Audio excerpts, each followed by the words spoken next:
Welcome along to the Racing Pod. It's Johnny Ward standing in for John Duggan on this special All-Ireland weekend. No racing on Sunday with the football on, but so much to get through on Saturday. And next week is only Galway and Goodwood. And being a Galwegian, I'm just tantalisingly thinking of the prospect of Sam Maguire being back in Galway in time for the races. I'm not sure that's ever been done before. In fact, I'm pretty sure it hasn't been done before.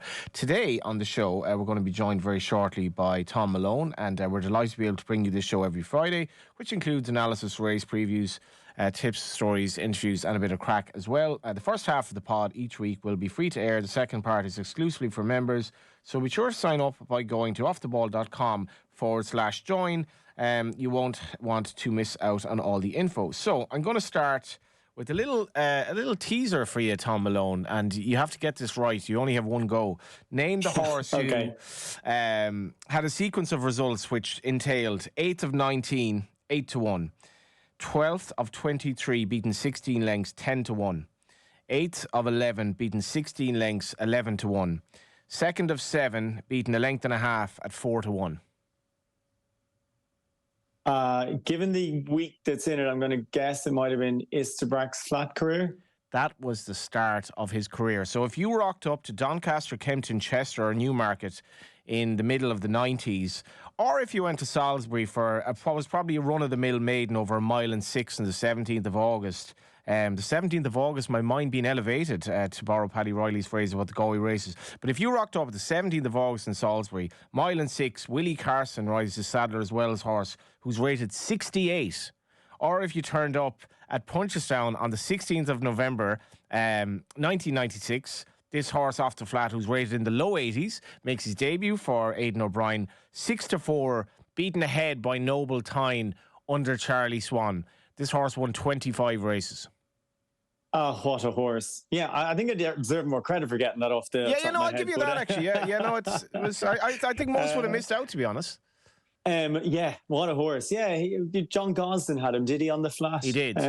But yeah, I mean, my goodness. I think, Johnny, for a lot of people kind of our generation, really, obviously there were the Denolis and Doran's Pride and horses like that that were sort of, they were kind of out of place because they came from not the racing heartlands. But I think the first real proper equine superstar of my life, I'm too young for Dawn Runner, any of that sort of stuff, or Arkle. But I mean, Istabraq was the first true superstar we came across. What a horse. I remember, he was robbed of, foot and mouth robbed him of his true chance of immortality, where he'd be, his record would be completely unimpeachable because, he was lining up for that 2001 champion hurdle. And then, of course, it was taken away with foot and mouth, and there was no Cheltenham Festival that year. And he probably just, when he came back after that, he probably just on the way back down ever so slightly, and of course was pulled up in 2002. I saw him in the flesh at his absolute peak in 1999. I was a young fella, went to Punchestown Racecourse, and he lined up in the Shell Hurdle, as it was called then. Tony McCoy rode Limestone Lad, who went off 1,000,000 miles an hour, and I went to the inside of the track to see Istabraq in the flesh, to see him racing. And the ground was quick as well. I remember this. It was quick ground that day. He cantered into the race. This race is actually available on YouTube. I watched it again yesterday. Swanee just nursed him into the race after Tony McCoy went 1,000,000 miles an hour on Limestone Lad and probably just couldn't sustain the pace. And I just remember everyone saying, he's just a steering job. He's easy. Well, Charlie Swan saw a stride from the next county, and he just let him absolutely wing the last. And I was right down beside it and just thought, that is just poetry in motion. And he went on to win. And Charlie Swan was absolutely in his pomp then. And he went on to win 3 lengths, sort of hard enough held, and he gave a big wave to the crowd and all that sort of stuff. But yeah, he was the one for me. When early on in your life and you just think, this horse, I've never seen anything like him, and that was the one for me. The funny thing as well is that you look at O'Connor, who wasn't a particularly he was a good horse in the flat, like he wasn't outstanding, and Istabraq really wasn't an outstanding horse in the flat. Maybe if Aidan O'Brien trained him from the start, with all due respect to John Gosling, maybe he just got the key to him or whatever. But he just hurdled so well, Tom, that it just made a massive difference. It's kind of like Archibald over hurdles, in that he was so quick from A to B, and we often talk about how good steeplechasers are. Particularly at a fence, the top class ones. We probably don't talk about enough over hurdles. And even when I was at the race yesterday in Wexford, that kept coming up. He was electric to jump. Yeah, and it's a skill in itself. And look, the way we buy horses now, the way horses are bred now, it's even that Michael O'Leary thing. We're looking to buy a Gold Cup winner. If you have a young horse and it's going relatively small and stuff like that, that might not even get looked at. But you think of the likes of Istabraq, Hurricane Fly, Binocular was another one, just these super fast hurdlers. And that's such a brilliant skill in itself. And I think even, Annie Power, one of the reasons why she did come down the last that day is just that it's a braveness. It's a braveness to just not go and give the fence air. It's to drag their front legs and belly through it, to just not lose any momentum, whatever, to jump and land running and get away from the back of the hurdle. And, that was one of his, like, he was a class act, no doubt. And one of his skills was that slickness over his hurdles. And, I think he had one tumble, did he? But, that was another thing. It's another great thing about him. You got to see him. He, was looking through his races there, like, he'd start out early. He might have a prep before Fairyhouse. He'd run at Fairyhouse. He'd go to Leopardstown at Christmas. He'd come and run before Cheltenham as well. Well, earlier on in his career. And then, before he was like a dual champion hurdler. And then, you'd see him again out at Punchestown afterwards. So we got to see plenty of him, maybe not towards the end of his career, when he did become, it was probably the first horse where they said, no, we're really focusing on the champion hurdle here. But he was run certainly more than a lot of hurdlers are now. Like, I suspect Constitution Hill has more ability than Istabraq, for example. I wouldn't disagree with you on that at all. Yeah. But, you have to see the horses out and running in the flesh. That's what. Okay, with respect to Nicky Henderson, who's given a very positive bulletin on Constitution Hill this week, he has been unfortunate with this horse. Are we really going there? No, are we going here again? Well, this. I'm sorry, I don't want to interrupt, but this drives me soft. Go on. It's August, and if every single it's actually August July. September, isn't it? Yes, it's August next week. Yeah, it's still July. It's July. Give him a break. Cut him some slack. I know. Yeah, but here we go. This horse is working the house down. He's big as a bull. He's turned inside out. All he's got is a belly full of grass, and you're sitting there going, "Oh well." And now, when are we going to see him? He's doing great. And when are you going to see him? First week in December at the absolute earliest, I bet you. And why? If this horse is so well, run him. I mean, we just want to see him. I know he had some problems last year, but I just want to see the horse before we go in any more conversations with he's all this. There's no doubt the horse has absolutely tons of ability, but In contrast to Constitution Hill, I completely agree with you, by the way. In contrast to after he won he wins the champion hurdle in 98, and I think that was the year when basically Charlie Swan, I love this story, Charlie Swan goes up to, of course this is a story you hear afterwards, which it's much more helpful if you hear it before the race, and I get great tips after races at times. Sometimes they win. But so Charlie Swan goes up to him, and Aidan is like, what age is Aidan in 98? He's like... he's in his 20s anyway. Right? Yeah. So he's younger than Donnacha is now, and Charlie's like, what do you think, Aidan? And do you think he'll win? And he goes, Charlie, he'll destroy them. And Charlie Swan is like, okay, so this is a week out. I have to kind of just keep a lid on this, and also like I just have to keep him out of trouble. So then he goes to Cheltenham. He beats Theatre World by 12 lengths. And the horses that he took on in those days, like Nomadic, French Holly, Theatre World, Limestone Lad, Hurl-la-Loire, Moscow Flyer. Any other yard would have, and still lots of them are stars. I think poor old Theatre World, was he placed in 3 champion hurdles? What a great horse he was in his own right. Jag one. He was sent off odds on 17 times in a row, right? After including he was beaten ahead in Aintree the following race, which it probably wasn't an out and out 2.5 mile horse, whatever happened that day. But he ran, Bugsy. He ran, and he Absolutely. ran. And that's what jumps racing should be about. And that's all we're saying. Look at this. 1998, ran in Cork in November, ran in Fairyhouse in the Hatton's Grace, Leopardstown at Christmas, Leopardstown then in the Irish Champion Hurdle in 99, to Cheltenham, Aintree and Punchestown. When did we see him again after that for the following season? He went out and faced Limestone Lad at Tipperary in October before heading back for another cut at the Hatton's Grace when Limestone Lad actually beat him before he went in the same prep again to Cheltenham, which is 2 appearances at Leopardstown before going to Cheltenham. You know, it's just great stuff. It's just great stuff. And then it was after that Champion Hurdle in 2000 where they finally backed off him a little bit. But I mean, you know, that was it. 7 runs. He was getting his 7 runs every year, not 3. Yeah, and we obviously had like the horrific revelations about the abattoir in Kildare recently on RT and all of that. The other end of the scale, the absolute other end of the scale, is when you're looked after as well as he was.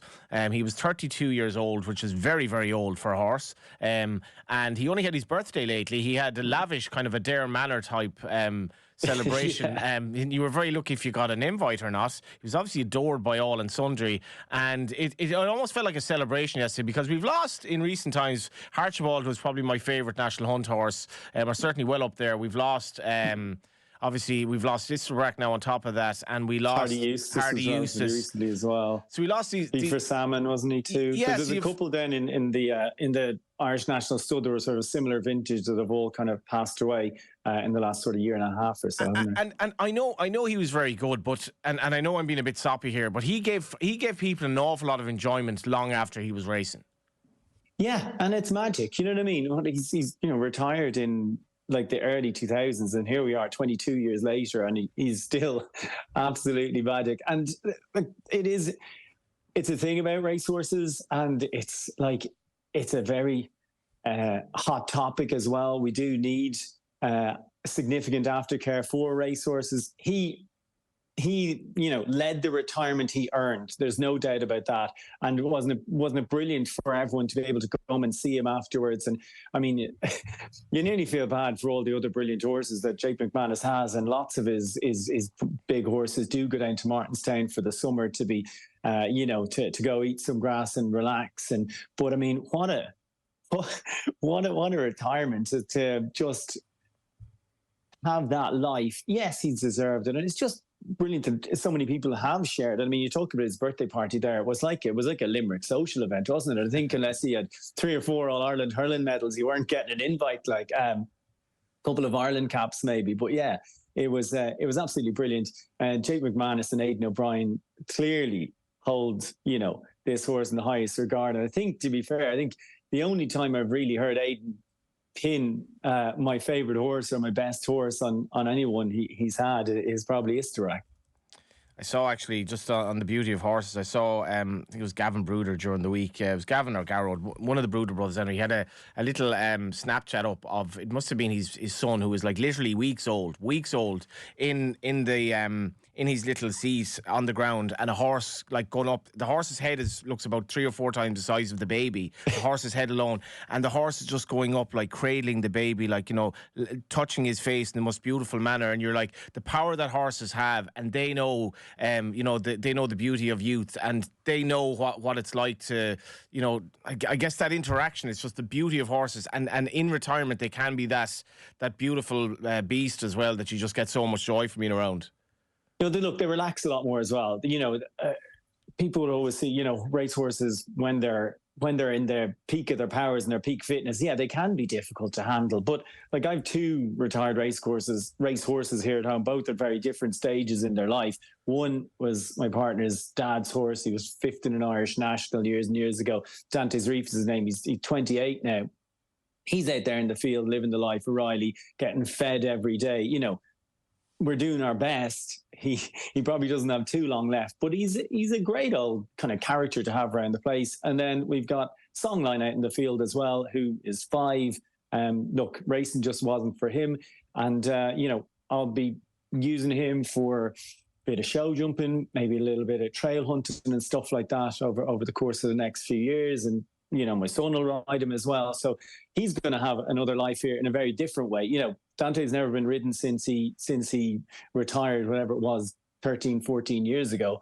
But, he's a great old character to have around the place. And he's actually good with, you can put manners on young horses as well if you have them around. And then we got Songline as well. And yeah, he's just the most gentle character. And like I said, once they calm down, he gave them those, 5 or 6 months, get away from the racing environment, and he just realize, oh no, I don't need to go a million miles anymore. The penny eventually drops with them, and they relax, and they're so intelligent. That's just one thing you'd always say about racehorses. They're just so intelligent. Maybe some of them out there are too intelligent. That's why they realize that let's just go slow and we'll have an easier life. But yeah. They're magic. Well, that leads us up nicely. So we're going to talk more Goodwood and Go in the second half of the show for members. But we have the King George the 6th and Queen Elizabeth Kipco Stakes 340 at Ascot on Saturday. So it's always nice to look up recent winners. Hookham, Piledriver, Adair, Enable, Poets World, Highland Reel postponed. It hasn't been a vintage time for the King George. It's not a vintage renewal of the King George, but a penny for the thoughts of August Rodan.